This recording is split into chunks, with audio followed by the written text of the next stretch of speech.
Good morning, guys. How are you doing? Me, I'm kind of bummed that Halloween is over. You know how much I love that. But I'm also excited that Thanksgiving is almost here. So that's good because I like helping my wife cook all that delicious food. And even though we're not going to like a big Thanksgiving dinner at someone's house, due to the virus going around, it's still going to be nice to sit here in the house with my family and talk about things that we're thankful for and people that we're thankful for. So, it's going to be cool. I hope you guys have something nice planned for Thanksgiving, or at least you get to eat some delicious food. Another big thing going on right now that all us old people, got to do is go out and vote for who's going to be the next president. I'm sure you've seen it on the news or you heard your parents talk about it. It's a pretty big deal. The president is the leader of our country, the leader of America. So it's important for everyone who can vote to learn about it and then, and learn the stuff they're going to be voting about and go out and vote. And vote according to your heart, what you really believe. Remember that when you start getting old enough to vote, which will probably be in about another 3 presidential elections or something, which is pretty crazy. So anyway, let's do our opening together, guys. Repeat after me if you like, or just do the hand symbols with me. We are Unitarian Universalists. We are the church of the open mind, the loving heart, and the helping hands. Together, we care for our earth and work for friendship and peace in our world. Let's begin. Today, I want to talk about something that we've talked about a little bit before, but I think is a really important thing for us to talk about right now, and that is democracy. In case you don't remember, democracy is that when we're trying to decide on what to do, we tell people what choices there are, and then we let people vote on what choice they want to pick out of those choices. Then we see which choice got the most votes, and that's what we do. If your family is trying to decide where you're going to go get dinner, your mom may ask what everyone wants to eat, either Chinese food or Mexican food. 3 people vote for Mexican food, and 1 person votes for Chinese food. So since Mexican food got the most votes, it won, and you go eat Chinese food, Mexican food, like on the border or 50th Street Caboose or something. Democracy is typically a pretty fair system because it makes sure that what most people want is going to happen. In a democracy, though, not everyone gets what they want.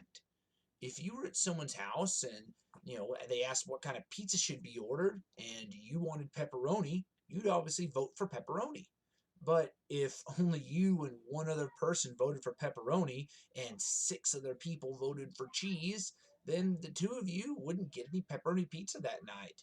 It's the same thing with everything we vote for, whether it's pizza or ice cream or even the president. Some people will be unhappy with what the final decision is, and unfortunately, that's just a part of it.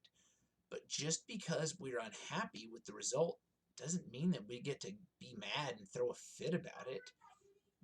Being you means something we've talked about a few times: being respectful, especially being respectful of democratic decisions.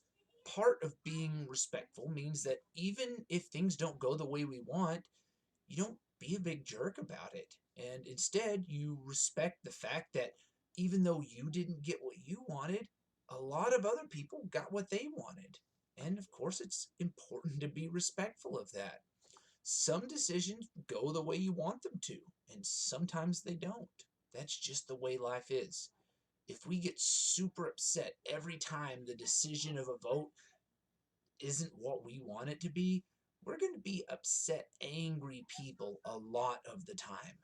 And that's not a very good way to live, is it? One thing we have to be careful of are people, people that are trying to mess up democracy. Sometimes they cheat in order to get more votes for the thing they want, or they may try to scare people or bully people into voting the way that they want them to. Or if they're the leader of a group, they may decide to just do whatever they want, even if everyone else voted to do something different. As I said earlier, making sure that democracy is kept safe and fair is a big deal for members of the Unitarian Universalist Church. When democracy isn't protected, it leads to a lot of unfairness, which is another thing us UU members do not stand for. It would mean that leaders could do whatever they wanted whenever they wanted to, and we, the people, couldn't do anything about it. They could make a lot of laws destroying the environment more than they already do. They could, start paying people even less, and we'd have a lot more poor people. And they could do all sorts of bad things just because they can, and there's nothing we could do about it. Because some people like to have power. They like to be in control. So they may try to, make laws or do other things, bring in some lawyers, do whatever that hurt democracy, so that it's harder for us to have our voices heard and it's harder for them to lose power. We have to fight against anyone or anything that is trying to make it harder for us to have our voices heard and for us to have fair elections. It's important for everyone in the world to not only have a voice so we can, hear what's important to them, but it's important for everyone to be a part of the decision-making process. If your family, you're getting ready and, they were like, hey, where should we go eat? And they asked everyone but you where y'all should go eat.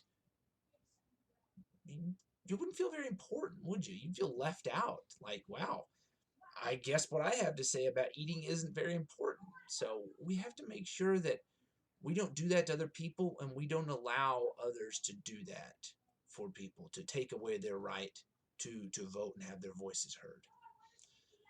We have to make sure that we respect and protect the process of democracy, because democracy, it's not perfect. It has its problems. Like I said, not everyone gets what they want. But overall, especially for big decisions, it's the fairest and best process that we have until we can learn to read minds or something. I don't know.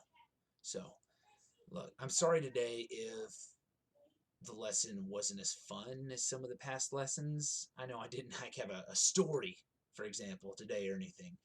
But with what's happening in the world today, especially with the presidential election happening, it felt very important to talk about how important democracy is and how important it is to protect it. But next week will be a much more relaxed lesson. There'll probably be a story because I love stories and I like finding stories and making lessons out of them. And but it'll be relaxed, especially because we're getting closer and closer to Thanksgiving. So, and I love Thanksgiving. So, anyway, until next week, keep your hands washed. Don't pick your nose. Wear your masks when you go out. Make smart, safe choices. And I'll talk to you soon. Later.